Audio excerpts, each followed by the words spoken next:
ଓଡ଼ିଶା ଓଡ଼ିଶା ଓଡ଼ିଶା ଓଡ଼ିଆ ମାଟିର ପୁଅ ମୁହିଁ।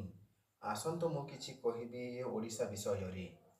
ଓଡ଼ିଶାର ଜନ୍ମ 1 ଏପ୍ରିଲ 1936ରେ ହୋଇଥିଲା ଆମ ପୂର୍ବଜମାନଙ୍କ ଦ୍ୱାରା।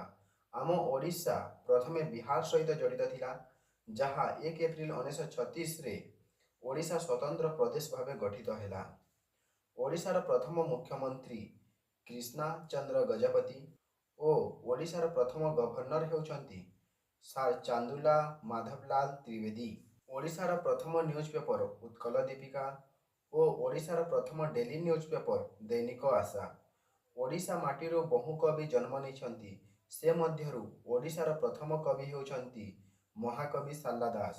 ଓଡ଼ିଶାର ଫାର୍ଷ୍ଟ ଅଟୋବାୟୋଗ୍ରାଫି ରାଇଟର ଫକୀରମୋହନ ସେନାପତି।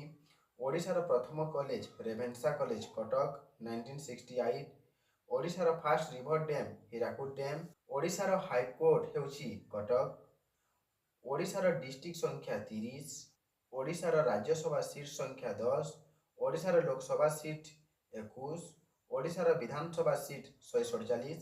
ଓଡ଼ିଶାର ଡିଭିଜନ ସଂଖ୍ୟା 3। କଟକ, ବ୍ରହ୍ମପୁର ଓ ସମ୍ବଲପୁର।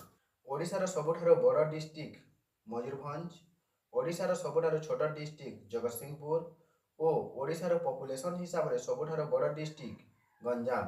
ଓଡ଼ିଶାର ଭାଷା ଓଡ଼ିଆ ଓ ଓଡ଼ିଶାର ନାଚ ଓଡ଼ିଶୀ। ଓଡ଼ିଶାର ଲଙ୍ଗେଷ୍ଟ ରିଭର ବା ଲମ୍ବା ନଦୀ ହେଉଛି ମହାନଦୀ ଓ ଓଡ଼ିଶାର ସବୁଠାରୁ ବଡ଼ ଫୋର୍ଟ ବାରବାଟୀ ଫୋର୍ଟ। ଓଡ଼ିଶାର ସବୁଠାରୁ ବଡ଼ ମନ୍ଦିର ଶ୍ରୀ ଜଗନ୍ନାଥ ମନ୍ଦିର ପୁରୀ। ଓଡ଼ିଶାର ଜାତୀୟ ଗଛ ପିପଳ ବା ଅଶ୍ୱତ୍ଥ। ଓଡ଼ିଶାର ସାକ୍ଷରତା ହାର 72.87%।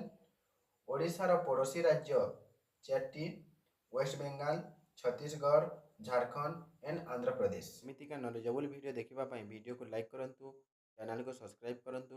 ଜୟ ଜଗନ୍ନାଥ।